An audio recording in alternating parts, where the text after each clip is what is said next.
अविनाश आणि स्वराच्या संसाराला 10 वर्ष झाली होती. पण गेल्या काही महिन्यांपासून अविनाशचं वागणं पूर्णपणे बदललं होतं. तो स्वराशी नीट बोलत नसे. उशिरा घरी येई आणि विचारलं तर चिडून उत्तर देई. स्वराला वाटलं कदाचित त्याचं कोणाबरोबर बाहेर अफेअर आहे किंवा त्याला आता या नात्यात रस उरला नाही.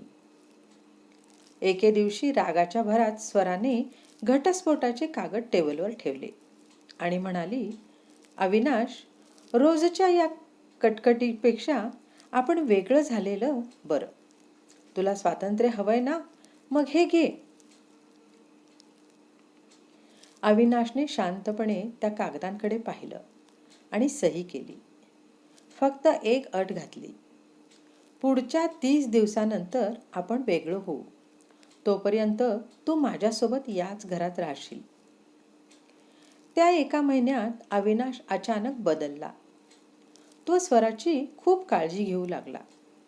रोज रात्री तिच्या आवडीचा स्वयंपाक करणे, तिला बागेत फिरायला नेणे, जुन्या आठवणी काढणे.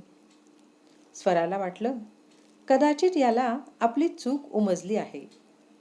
तिला पुन्हा त्याच्याबद्दल प्रेम वाटू लागलं. 30वा दिवस आला तेव्हा स्वरा मनातून ठरवून बसली होती की ती घटस्फोट रद्द करेल आणि त्याला माफ करेल. 31व्या दिवशी सकाळी जेव्हा स्वरा उठली तेव्हा अविनाश बेडवर नव्हता.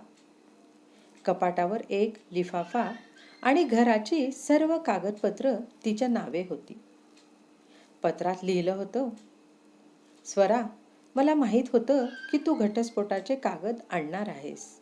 गेल्या 6 महिन्यांपासून मला ब्लड कॅन्सर असल्याचं समजलं होतं. मी तुला हे सांगितलं असतं तर तू रोज माझ्यासाठी रडली असतीस. मला तुला रडताना पाहायचं नव्हतं म्हणून मी तुझ्याशी वाईट वागलो, जेणेकरून तुला माझी चीड येईल आणि मी गेल्यावर तुला दुःख होणार नाही. पण जेव्हा तू घटस्फोट मागितला तेव्हा मला भीती वाटली की तू मला आयुष्यभर गुन्हेगार समजून विसरून जाशील. म्हणून शेवटच्या एका महिन्यात मी तुला इतकं प्रेम दिलं जेणेकरून तुझ्याकडे माझ्या फक्त सुखाच्या आठवणी राहतील. मी आता हॉस्पिटलमध्ये आहे. कदाचित ही आपली शेवटची भेट असेल.